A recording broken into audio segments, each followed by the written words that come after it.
Hi, I'm Rob Russell with Resort Income Optimization.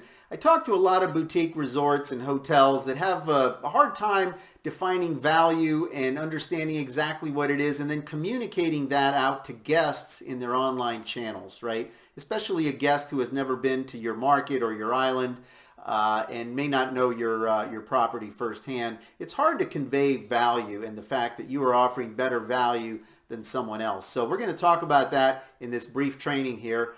Before I jump into it, make sure you subscribe to this channel so you can get future updates.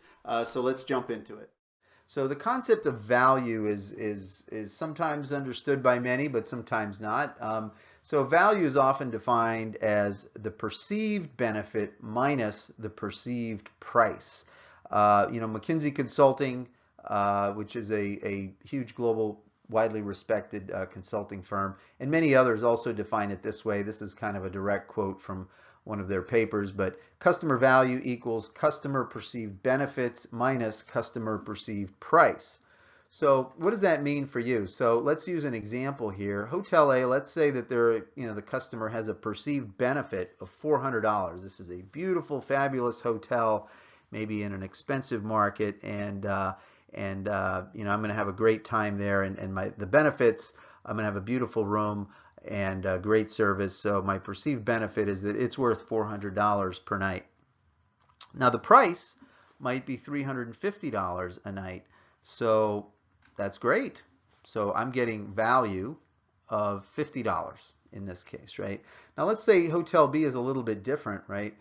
They have a benefit of $300. I'm looking, I'm saying, well, okay, that room's not quite as nice as Hotel A, but the price is only $200. So my perceived benefit, my perceived value rather, is $100. So, these are not exact calculations, but this is kind of what consumers are doing in their head, and many of them are going to choose Hotel B in this case. So when you present pricing to a consumer in these competitive marketplaces, this is why promotion is also so important. So in this particular example, you've got Hotel A and B. These are not the same Hotel A and B as before, but you've got a rack rate of $250 and a rack rate of $200. Now, some hotels like Hotel B say, I don't discount ever, and they always just put out their rack rate there. And we've seen time and time again that this is not an effective strategy if you want volume. So you may not want any volume out of this channel, and that could be a good strategy for that. But if you want some volume, you can get it by creating a discount or a promotion. And in this case, they've just raised the rack rate to $250 and given a discount or a promotion of $50. Plus you get this sort of banner effect that it's 20% off. Sometimes it even says today only.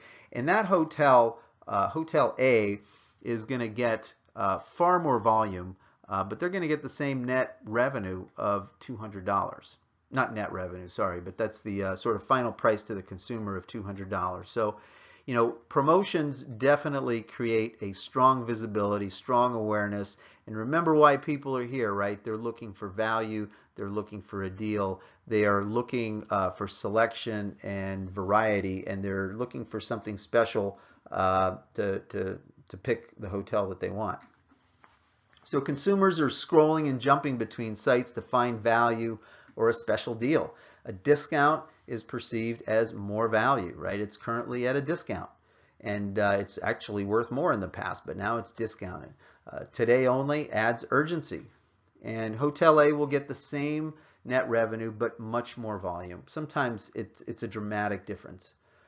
Now you do have to be cautious about discounting too deeply, since it can seem desperate, like there's something wrong with this hotel. Usually I think 40% is even a lot. I don't like to go to 40%, and certainly 50% seems pretty desperate to me. But seems like it seems like a going out of business sale.